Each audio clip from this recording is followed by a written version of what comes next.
কেইটামান প্ৰডাক্ট দিছিলোঁ দিবা চিক্ৰেট ইণ্টাৰনেশ্যনেল ষ্টেমচিল বুলি, সেইটোতো আপুনি খাই আছে নহয়? মই খোৱা নাই, মোৰ মিছেছে খাইছিলে। কিহৰ কাৰণে লৈছিল আপুনি? এইটো মোৰ পুৰণি মাইগ্ৰেন মাইগ্ৰেন আৰু কিবা বেলেগ আছিলে? আৰু নাৰ্ভৰ প্ৰব্লেম আছিলে। এনেই চিকিৎসা কৰি আছিলে? বহুত চিকিৎসা কৰিছিল আগত, কিন্তু সেনেকুৱা ইম্প্ৰুভ হোৱা নাছিল। হোৱা নাছিলে। পিছত এইটো যে খাই আছে কিমান দিন ধৰি খালে আপুনি? মোৰ মিছেছে মোটামুটি 2 মাহমান হ'ল, কিন্তু মাইগ্ৰেনটো নাই আৰু নাৰ্ভৰ প্ৰব্লেমো নাই। নাই নাই। পিছত তাৰ পৰা আপুনি খাইছে নেকি? মই 1 মাহ হ'ল আৰম্ভ কৰিছোঁ। আপোনাৰ কেনেকুৱা কি প্ৰব্লেম আছিল? মোৰ নাৰ্ভৰ প্ৰব্লেম আছিলে আৰু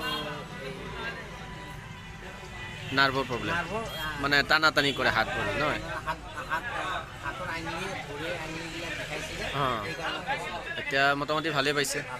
এনেই আপোনাৰ নামটো কি আছিলে? চান মহম্মদ আলী, মোৰ ঘৰ বনপুৰা, নলবাৰী ডিষ্ট্ৰিক্ট, মোকালমোৱা। আপুনি এনেই কি কৰে? এইখন আপোনাৰ এই দোকান নহয়?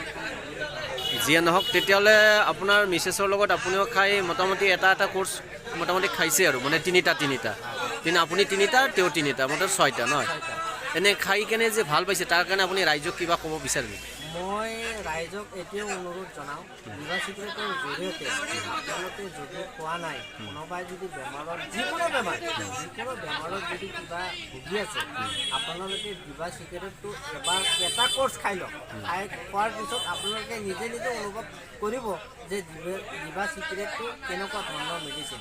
প্ৰত্যেকটো মেডিচিনৰ প্ৰত্যেকটো কাম থাকে, কিন্তু দিবা চিক্ৰেটৰ কামটো সম্পূৰ্ণ যিকোনো বেমাৰত কমপ্লিট বডিটো বেমাৰ আজাৰ মুক্ত কৰে, একদম সম্পূৰ্ণ মুক্ত কৰে। গতিকে মই দিবা চিক্ৰেটৰ জৰিয়তে মই এইটোৱে ক'ব বিচাৰোঁ, সম্পূৰ্ণ ৰাইজে মিলিজুলি আপোনালোকে এটা খোৱাৰ কাৰণে চেষ্টা কৰক, ৰোগ মুক্ত কৰক। ঠিক আছে, অশেষ ধন্যবাদ। আপুনি এজন ব্যৱসায়ী মানুহ। আচলতে আপোনাক মই বহুত দিন আগতে এটা কোৰ্চ দিছিলোঁ, সেই কোৰ্চটো 2জনে মিলি আধাকৈ খাইছিল।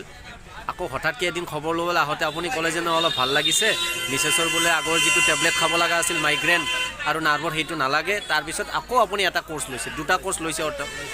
ঠিক আছে, অশেষ ধন্যবাদ আপোনাৰ কাৰণে, থেংক ইউ।